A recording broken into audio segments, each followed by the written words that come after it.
Don't forget to follow us on our social media pages. Like, share, and subscribe. This podcast is sponsored by the following. Remington, made with pride in the USA. Iconic American impact. Wenig custom gun stocks.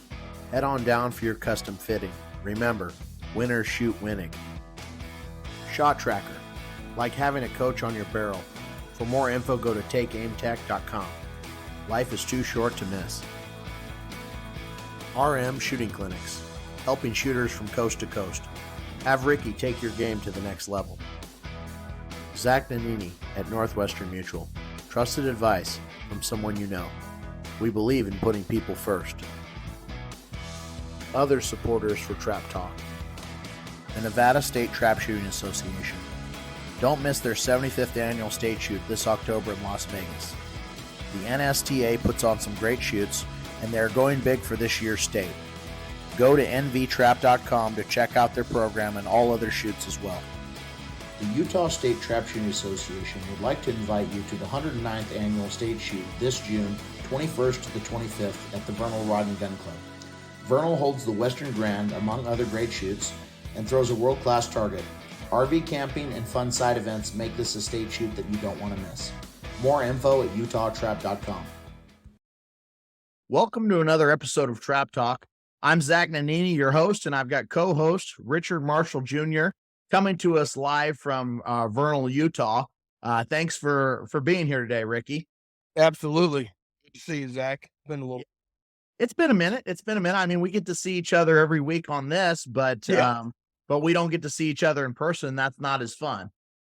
No, it is. But I missed the Missouri State shoot because I came out here early to Vernal to get some practice in. So, Vernal is a great place. We just did an episode last week on Utah Trapshooting Association, and they talked about how Vernal's holding the Western Grand, obviously, this week.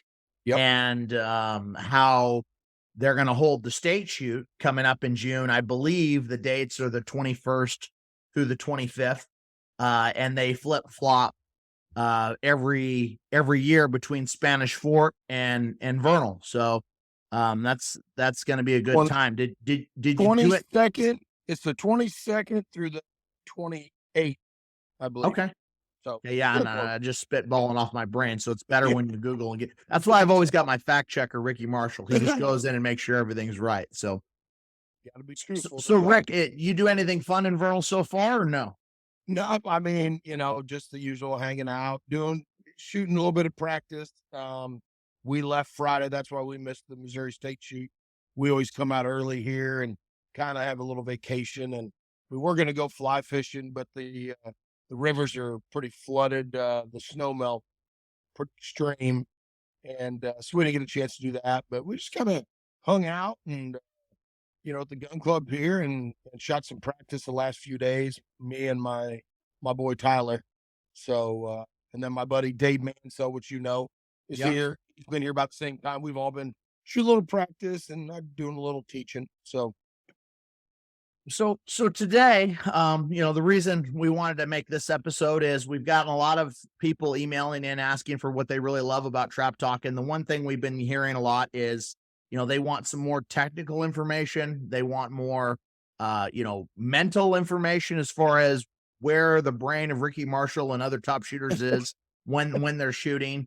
We're going to dive into that today. Along with that, a little bit of a debrief of the Missouri State shoot, just to kind of catch everybody up on how that went. But I think this will be some valuable information for the listeners today.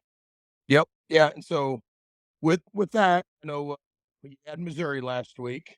So they had how was the attendance there, Zach? Was it up? Was it down? It was up. So, last year we made a 5 by about 30 people, barely. This year we had an additional, I think it was 250 over that number. So, okay. I mean, really, getting to the point where we could almost start to push up on a 6 if we got some more attendees to stay for the doubles and the handicap. The issue is in Missouri, we have a ton of youth teams come in on Saturday for the championship singles, and that boosts up the numbers. Yeah. But then on Sunday, they generally, not all of them, stay for the handicap and the doubles. And I think a lot of people, want to get home. Now, Yeah. I will say that this year, because we did it Memorial Day weekend, a lot of people stayed on Sunday because they didn't have to worry about trying to run home to work on Monday. So, I mean, the shoot attendance was up in general by a bit. We also had fantastic weather, and I know Missouri State Shoot is notorious that third week of May. Sometimes it's rainy, right? You're going to get a rainy day here and there. And we looked at the weather. We didn't adjust the state dates because of the weather. We adjusted it because of high school graduation, and we felt we would get a lot more kids to come. Okay. And we did. So we actually had 212 more kids on Saturday's singles than we did the year before, just shifting it that 1 week.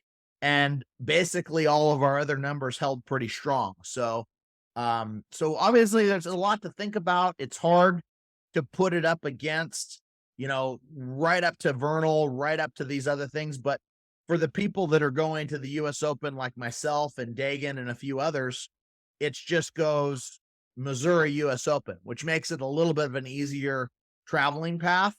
Yeah.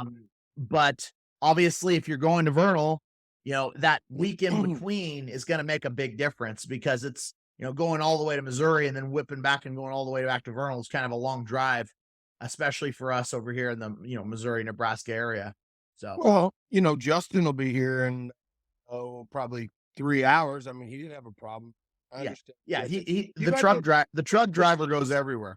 Listen, you financial guys, you got to stay home and do some different stuff. But no, so let's touch base a little bit. I know you shot fairly well. You won the doubles, you won the all around, and you won the overall. And then I know I was giving you a little bit of crap on the phone for the doubles because Jordan and Anna and yourself were all tied, and all three are been students of mine in the past. So I said, you need to take it easy on the young boy, and especially a young lady. And you did like I always did when I was, a little younger. Man, woman, or child, it don't matter. Well, honestly, I could say don't this. Blush. Listen, don't blush. It's okay. It was a very fun shoot off. They're both competitors. I'll definitely say that. What I can tell you is Anna was smoke balling the targets in a way that I'm like, I don't know if she's going to miss any of these things. We might be out here like a couple days. And then, she got one that kind of went down a little and she ended up missing it. And I broke the 20. But that being said, I could tell from both of them, they had good fundamentals. They didn't seem nervous. They had great poise, and they were hitting the centers of the targets really, really well. And, I think, we could talk a little bit about this today, but timing, right? I mean, doubles, it's when you get there. It doesn't always have to be the same time every time, but that in-between shot, I think, matters. I think a lot of people don't have a good tempo in between shots, and I think that can help you. And both of them were smoke balling the targets really, really hard. So fun. It was a fun deal, and for me, Missouri was and we'll talk about this in the mental topic today, but it was a mental grind for me because it's a 1,300 target all around overall. And the reason why we do that is because it allows the most amount of points events in an overall week. So the ATA says you can have up to 1,300 targets count right now in the current rules from Sunday backwards to the Wednesday, and every event counts for all American points. So Missouri throws 3 events a day, Wednesday, Thursday, and Friday, and then 200 singles on Saturday, and then 100 doubles and 100 handicap on Sunday. So, looking at that, you could also shoot the preliminary on Monday and Tuesday, which is another 600 targets, but they don't count for points. So, looking at that, if you're building a state shoot and you want to attract, all Americans to come out, I think it's important to have, as many pointable events as possible. And I'm a big fan of getting rid of the 200 class singles on Thursday, just because I don't love shooting 200 singles twice in a week. For me, I'd rather have singles handicap doubles days than, you know, a 200 single 100 handicap day, which is what we've done in the past. And I think that's a big advancement for us. Next thing I think we're going to do is we're talking about making it where we shoot singles handicap doubles, and then the next morning throw doubles singles handicap or doubles handicap singles. That way we don't have to do the turn, because I think that would save us a little bit of time too. But the new manager did a fantastic job. The shoot ran very well. We had perfect weather the whole time, and we were done every day by, you know, five-ish. So even with all those targets, we were able to push it through and throw a good program. Nice. Well, in going into a little bit, so I know Anna shot really well. Jordan shot really well, which Jordan just stopped with Lindenwood. He graduated. Can go to Lindenwood and shoot for them. I couldn't get him to come to Dome. He was locked in on Lindenwood. But I know you well. You also had one of your squad mates shot the highest handicap, I think, on your squad all week. And that was Elena McCarthy. Yep, Elena, we had her on for the show too, and it was she was smoke balling the targets right next to me, and I'm like, I'm just going to hang on and do the best I can. Well, and I know we talked all week while you were shooting, because I know the state shoot's really important to you, with winning that overall.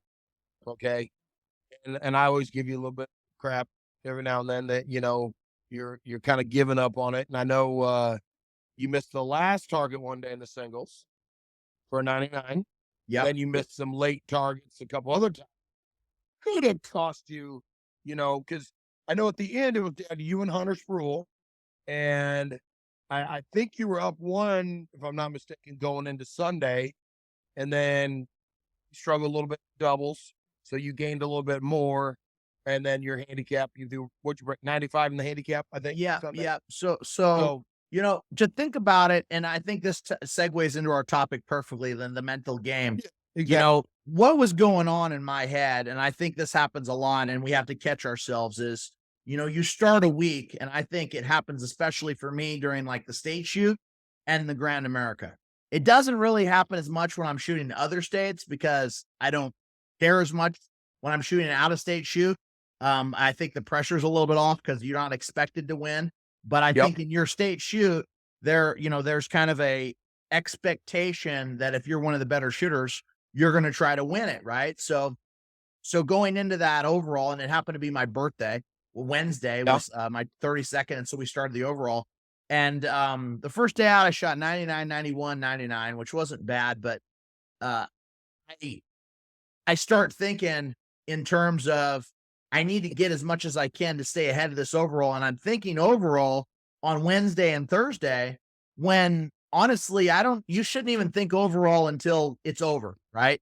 Like for me, the best overalls that I've had were when I go in and I shoot one event at a time, and I'm not thinking about trying to get ahead on something or trying to win something, but I'm just focusing on this event right here. And the next day, Thursday, I missed my 100th out, and it's because I was like, okay, I'm going to break 100 in the singles here, and then I'll have, you know, that's another 100 I could have, right? Well, I missed the last one out, and in the handicap, same thing happened. I didn't miss the last one out, but I took like a fingernail piece off the back end of the target because it was the last bird, and I'm like, okay, finish this event with a 92, and I ended up with a 91, right? I mean, you know, because of that. And then in the doubles, I went 49, and then on the last, I went 49 again, and I went dead lost on the last pair. And it shows you that you could be, you know, shooting at a high level, but when you get down to it, I was analyzing and I was getting in my head and I was saying, okay, we need to hit this last pair, so let's be more careful. Let's be more, let's get cautious, right? And you want to say, okay, I want to get cautious and I want to make sure everything's right. You know, you double check your mount. You make sure that you really look and try to place. And I think when you're getting cautious like that, two things happen. One, I think you look more at the beads because you're trying to aim that shot out. Two, I think you get soft with your move. So instead of driving into the target like you're attacking and you're on the offensive, on all those targets that I missed, my move over to the target from target 1 to target 2 was really slow. And it was like I was watching the bead the whole way there. And I just kind of like, slapped it, right? Yeah. And You're in the defense where and go into your thought process. So I'll just give you a little rundown of when you're getting an overall, it's the shoot. Okay. You start to shoot. Like we start tomorrow here, the overall, the Western Grand. And I'm gonna go out. I'm not gonna worry about each event, of okay, I gotta break this for the overall. I go out and you shoot every target one at a time. And at the end of the shoot, oh hey, I'm ahead. Now, saying it that way, you always see it. You can look at it online, you can look at it up there, people talk about it, blah, blah, blah, blah, blah. I mean, there's been times out here, like one year out here when I broke the 4x4, I also broke it 991 out of 1,000 in the overall. Now, that being said, I only won the overall by a few targets. And because there was other people here that was right up there with me. So I don't go and worry about you're shooting against yourself. That's the biggest thing that shooters got to realize is you're not shooting against when we're shooting together. I mean, yes, we're shooting against each other, but if I do my job, all you can do is time it. 100%. If you don't miss, you can't lose. Exactly. And I think, going back to the mental, where are you at? Where are you thinking? I think and Dave Kelly used to tell me this all the time. He used to say, Zach, I don't work scores. I work posts or I work targets, maybe, and you make it smaller, right? Where you can take a bite of it. So for me in singles and doubles, I'm usually like thinking, okay, I want to get through this post. I want to get a 5 or a 10 here. In handicap, I'm thinking single target because you really need to focus on, I think it requires a little bit more mental focus and look point to hit the target at distance. That's how I feel, but maybe I'm right, maybe I'm wrong on that, Rick, but everybody's different, but focusing on the process and I learned some things, in Saturday, and actually I wasn't ahead going into Sunday. I was actually behind 3 birds. So me and Hunter were tied. Yep. Me and Hunter were tied going into Saturday singles, but I went out there and I shot a 96 in the first singles. And then I broke 100. And what I had was a paradigm shift of my brain. So in the first 100, I went out there and I was like, okay, let's be careful. Let's make this work, hold it, put a score up today and then move on into the next event. And you got a good overall, good all around, good everything. And I shot a 23, missed the first one out, and a 24 the next box. And then I went 25, 24. And when I went to my trailer, I just sat there and I said, okay, you can slowly try to precisely miss a bunch more targets than the next event, or you can go out and just shoot as hard as you can and look at the target and attack, and whatever happens, happens. And I just literally for the back 300 targets from there on out, I attacked every single target out of the house. I didn't try to say, okay, I'm going to finish my score now and I'm going to slow down. And, I got offensive. I broke the back 100. And then, the other targets that I missed, 98, 95 and 98 in doubles, 95 in handicap. I just missed them. Right. I mean, it wasn't anything that I was doing mentally. It was just, okay, problem. Right.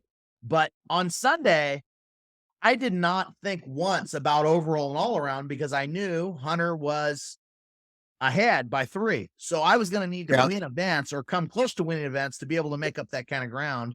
And I was thankful that it worked out. But if I would have thought to myself, okay, hold this score together, maybe the doubles would have been a 96 or a 95 or a 97. I mean, you never really know. I was on full offensive. So for you, Rick, I mean, obviously you've got to get nervous at some point in time. I mean, I know I get nervous. Yeah.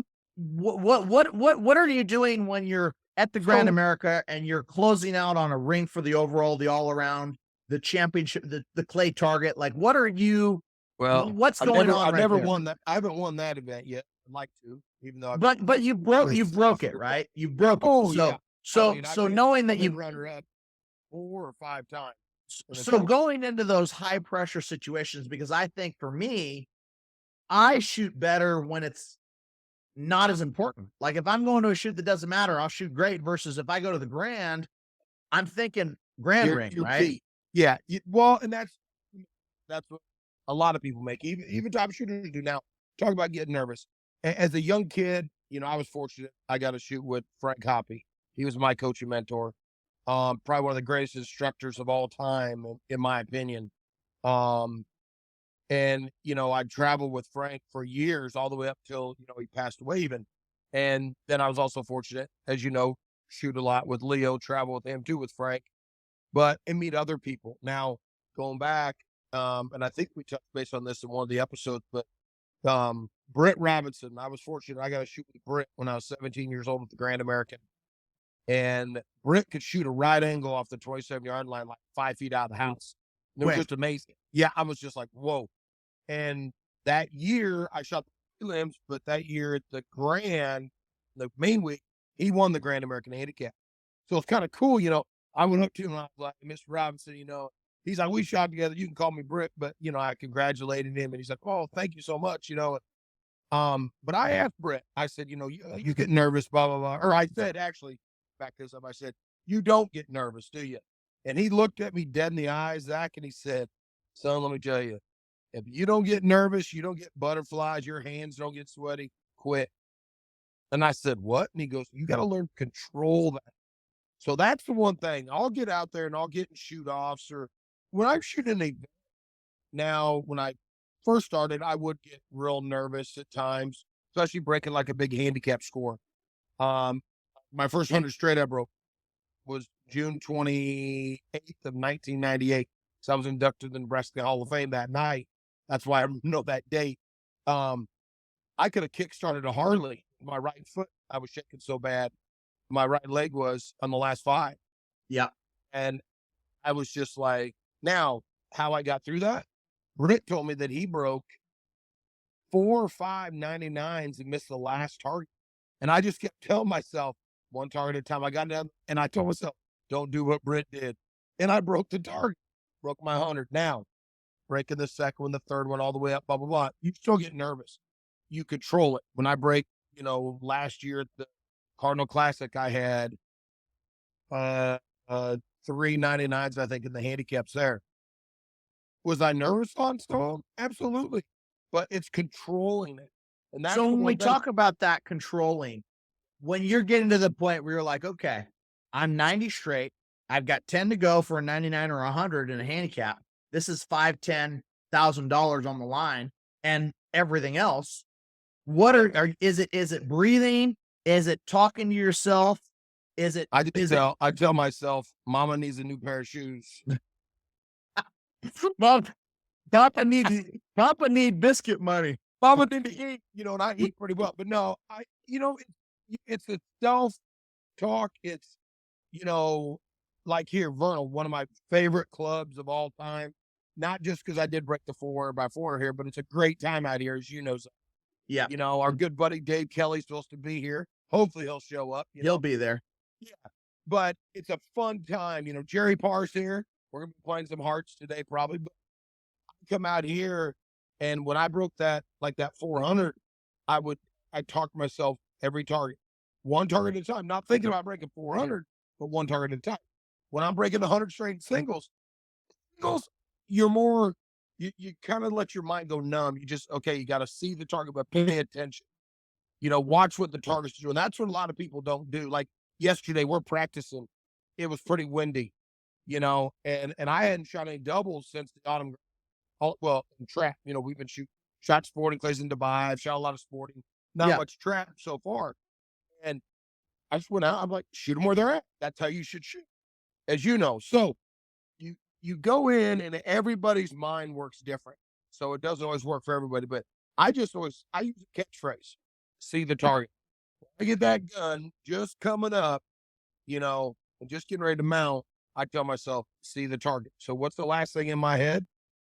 See the target. And I also use a catchphrase, see the target. I remember Sean Hawley told me a long time ago, he said, his catchphrase at the time, I think he said was, and I might be wrong, but paraphrasing, head on the stock, eyes on the rock. So, just for me, I have found process really helps. So, like, Yep. if you look at someone like Pat Lamont, I mean, his whole thing is built on processes, right? Like, Yep. Yep. everything is lasered to the same point where if he misses one of those steps, he starts over at the front. Yep. For me, once I get the gun to here, I'm trying to mount that gun exactly the same as the last time and get my eyes in exactly the same spot. And Yep. so I think, your body's saying, hey, don't miss, you're gonna win, this, that, and the other thing. But what I think I'm trying to focus on is just doing the same action that I've done the 95 shots. And Yes. and the more that I get into focusing on, okay, the gun's exactly where it was last time, on my shoulder. It's exactly where it was last time on the top of the house. My eyes are still and ready. Look for the target, call pull, and then the target comes out. And then I'm focusing on my energy on the bird versus, trying to get the gun there. And I Yeah. think that's where people mess up too, is they have wherever the gun is, they're always trying to get the gun to the target. And when you're trying to get to the gun of the target, you're looking at the gun. When we talk about getting cautious, you're physically saying, I gotta go, I got a hard left, I got a straight away. Okay, make sure the gun gets there. Well, then you're looking at that end of the gun and you're taking it to the target. Bead checking. You're bead checking. And I always know where the gun is in the reference behind, but if Yep. my eyes stay on the target, I'll know when the gun gets there because Yep. of feel more than So more than driving it with my eyes. I'm driving it with a feeling. Yeah. I'm looking at the bird. well, and elaborating on that. So like you do it that way. For me, I look through the beads. Okay. And and I'm on the house, the turret comes out, I drive right through it. Excuse me. So I'm all the beads, I always see them in my periphery. They're They're always there. there. You're Yeah. looking through So them. And I I'm mean, looking both of us are stacked figure eight looking. Yeah. I mean, and I think in singles and doubles, I might look a little bit higher above the gun. And then in Yeah. handicap, I'm looking a little lower above the Yeah. gun. I mean, Yeah. I do never the more same. than, a Yeah. half inch or an inch, but at I do 16 the yards, you got a lot of movement. So I feel Yep. like if I'm down low on the house, if I move my eyes up a little bit, I can see that target and then I'm making a move. Where at 27, if I have my eyes up too high, that target's got to fly a whole lot of distance before it gets to where my eyes are. And I want to Yes. catch it as soon as possible. I think the more distance the shot, the quicker you're trying to look at the bird or see the bird leave the house, at least. Yeah. Well, yeah, and it's all everybody's different. I always tell people you're doing the same thing over and over, and it's correct. You're going to get the same result, which is breaking a target, you know, and that's the one thing where a lot of people, they change up their routine, or they don't have a routine or they don't have that pre-shot routine. Yep. Mine's the same every time. If you do it, it's just repetition. So that Don't forget a mentality of step. that pre-shot routine, I mean, for the people that haven't talked about it or know about it, the new shooters, for me, it's step one, are my feet right? Right. Yep. So starting from the feet up, and you've always told me this, Rick. You've said, Zach, start from the feet up. So Yep. step one, get your feet where they need to be on that particular post. Post. And Yep. once they're there, guess what? They don't move until you broke your 5. Now, if I break that first target and I feel something wrong, I'm going to the left and I'm short and I Then feel it, readjust. then I can make an adjustment there. Yep. But, a little quarter turn one way or the other to get where I need to be. But that's something that you get from feeling. Otherwise, I'm not changing my feet every single post. And I've Mhm. seen people, basically shoot and then change their feet and then get back in position and then change their, and it's you really want to hold it for the shots if you can. Yeah. From there, once my feet are good, then it's, for me, I put the shell in the gun a certain way. I mean, I always have the Remington level, so I Did- look down. And then one other question. I heard you went away from the It's gone. thing. Okay, I just I mean, Now I replaced it with the shell head. So I gotta have something, right? But to occupy my mind, I just always make sure the shells are like Remington and perfectly aligned when I put them in the gun. So Yep. so I'm doing that. That's the next kind of quirky thing I do. I usually wipe my hands on my towel every time, and then when it's Yeah. my turn, I start mounting the gun, and then I'm going up to the face, down on the house, and then from there, once I know, okay, my gun's mounted correctly, that's the next step.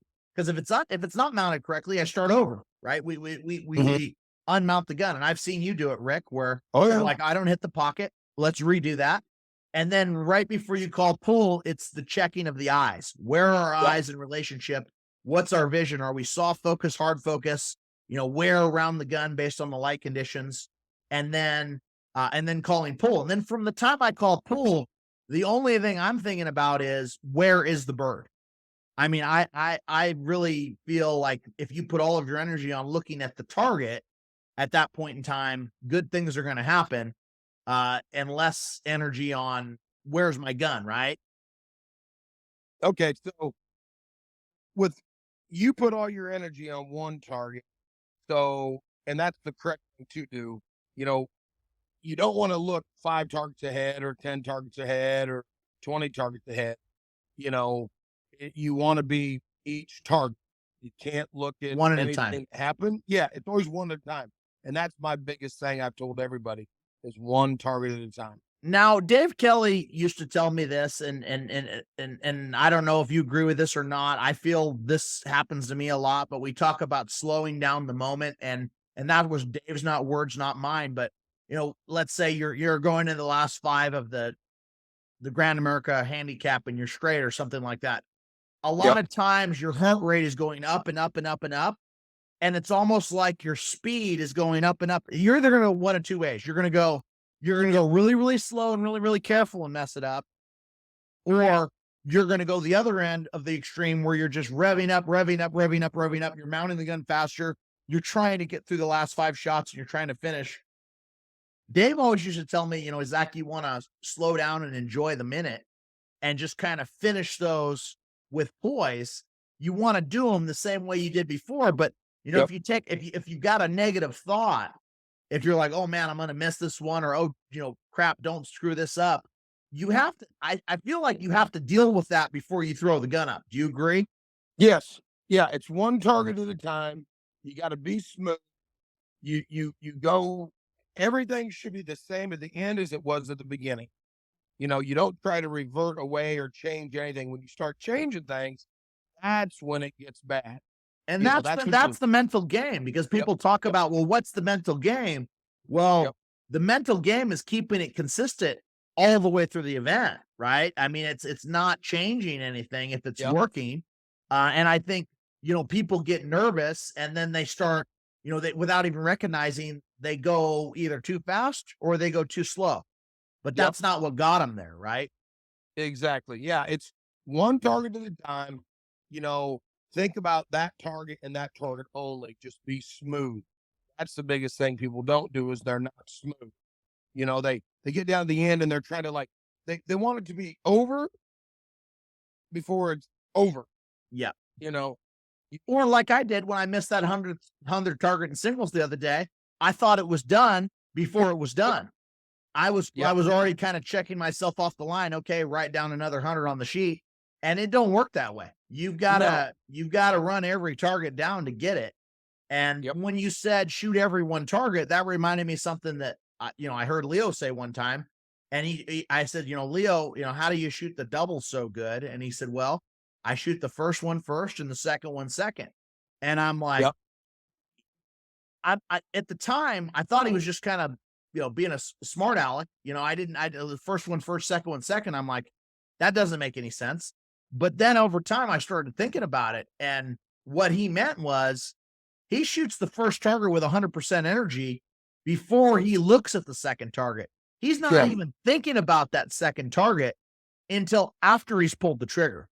And that's something that I've adopted. And I think, you've taught me well, Rick, is people, I think a lot of times when people shoot pairs, they're thinking about the second target as they're shooting the first target. They're wanting to, they're either looking at it or they're trying to rush the first one to get to the second one quicker. Well, if you can't line up and hit that first one, I mean, how are you going to hit the pair, right? Yep, exactly. That's the one thing is you gotta. It's one target at a time, no matter if it's singles, handicap, or double. And that's for our listeners out there. When you're going to shoot, haven't broke a 25 straight or 50 straight or whatever.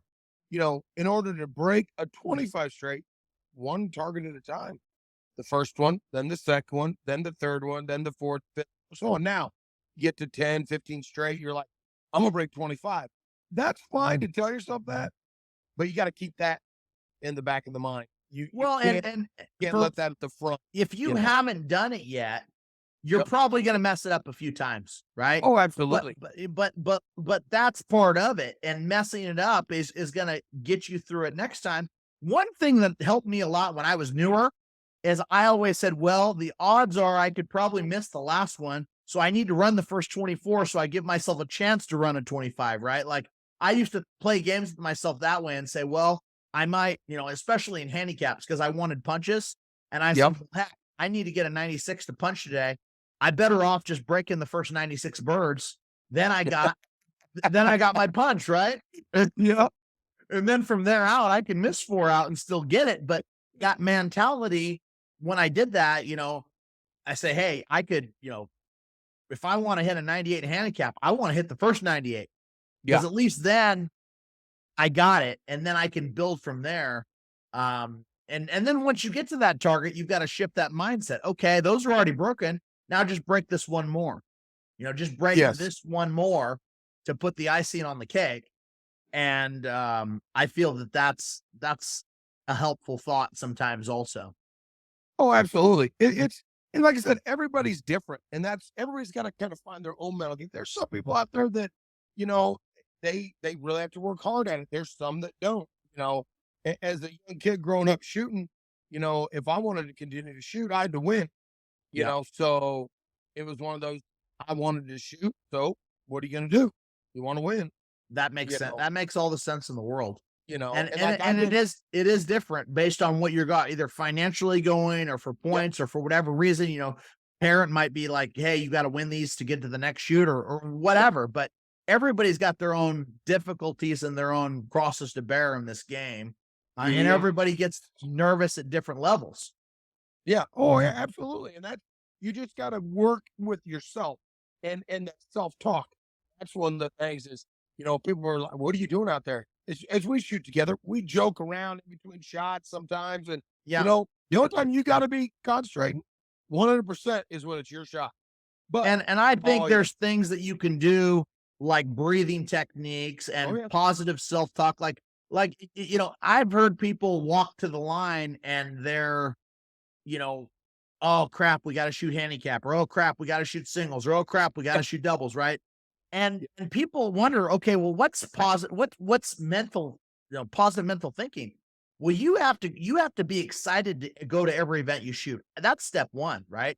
If you're not going out there and saying, I'm excited to shoot these singles, you're already dead. If it's raining and you're saying, oh man, it's going to be a bad day because I don't want to get my gun wet, you're going to have a bad day. I mean, when I see the rain, I know Rick's the same way. I think, great, less splits in the Lewis. Let's go get this, right? Let's go. If we got a windy day, I say I can win this thing without needing to break 100 probably. Let's go out there and put this on, and you shift it into a positive. And now going with what you said right there. So you already put a negative thought in your head of I can go win this without breaking 100. Okay. See, that's next level right there.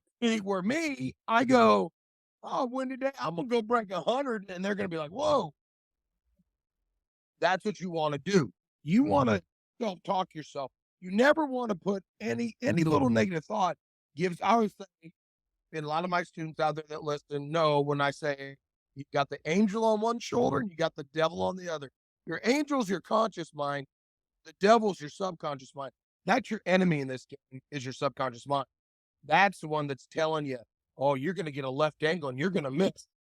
100%. So, and you've got to take a second to recognize that those are just thoughts and then revert back to the game. Well, and you correct those thoughts. So with the angel, the conscious mind of going, oh, throw me a left angle, I'm going to smoke it, or straightaway or right angle. I'm going to miss that. Oh no, throw me 100 of them and I'll smoke every one. Guess what? That's positive talk and you'll break more targets.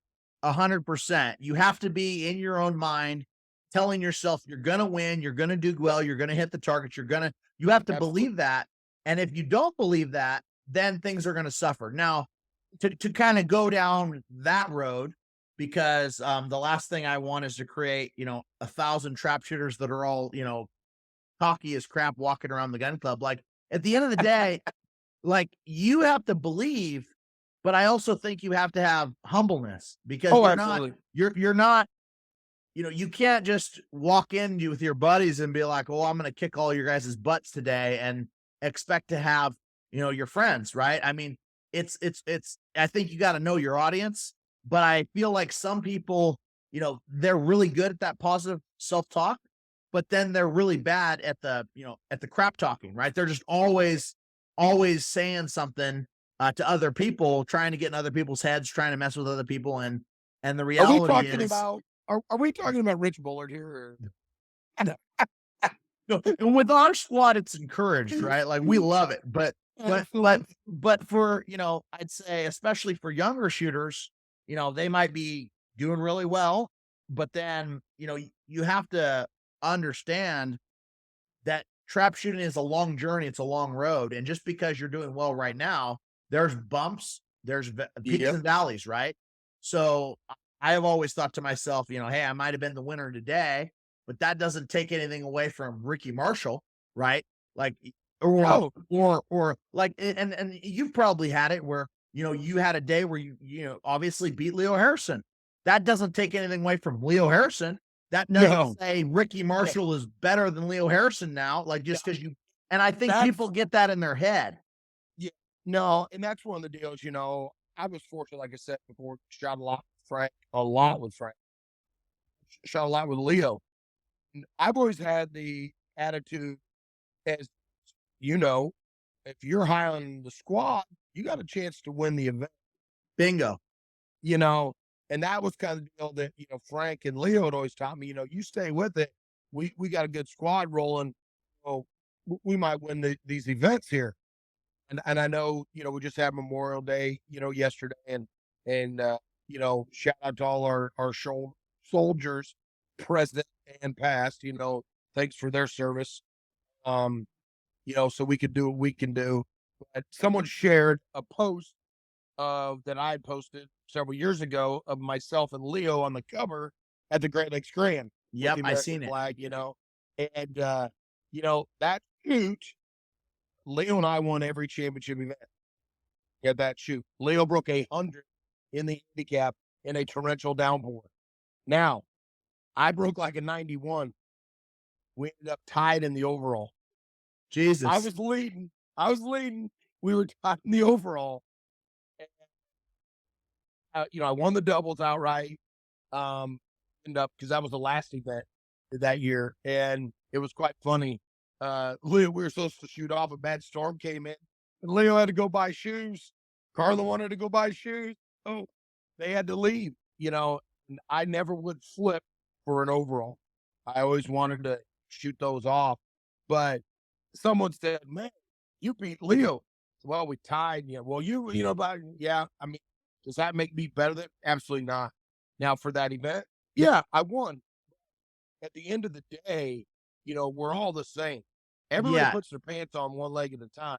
Some might try to jump into two legs, but it's the difference of what I tell people is where I'm at compared to just an average shooter is I put a lot of time in it, and what you put into it is what you're going to get out of it.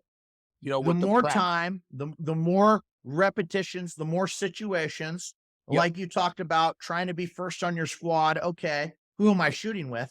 Am I shooting with better people? Right. So you start working on all these little things, and they can all carry you up a little bit here and there at some level. And and the squads we shoot with now, I'll shoot with anybody as long as you shoot it.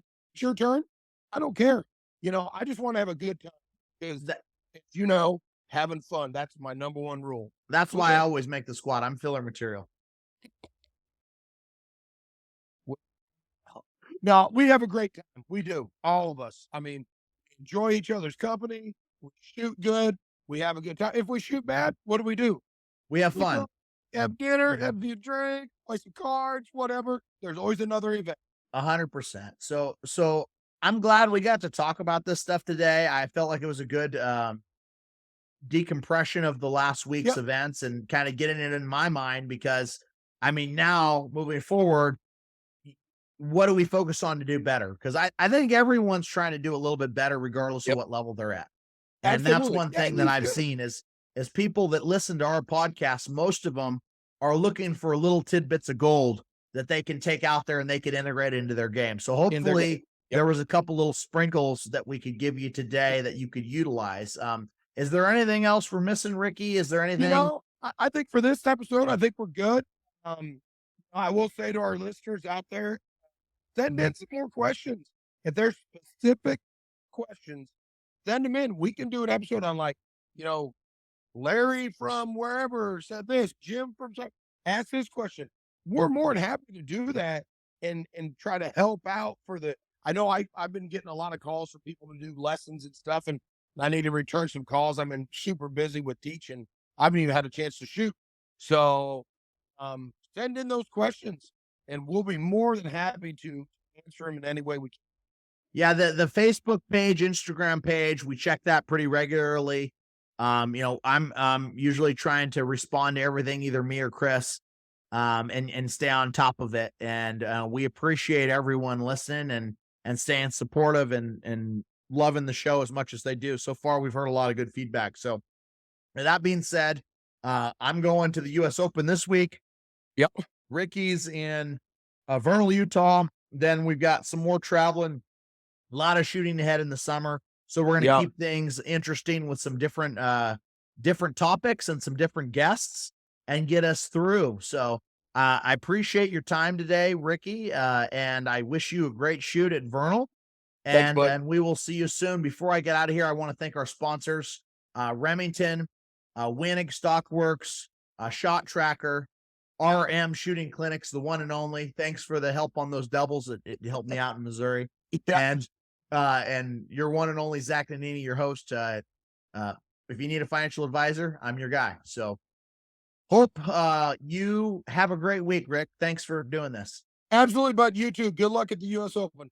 Bye-bye. Thanks for tuning in to Trap Talk.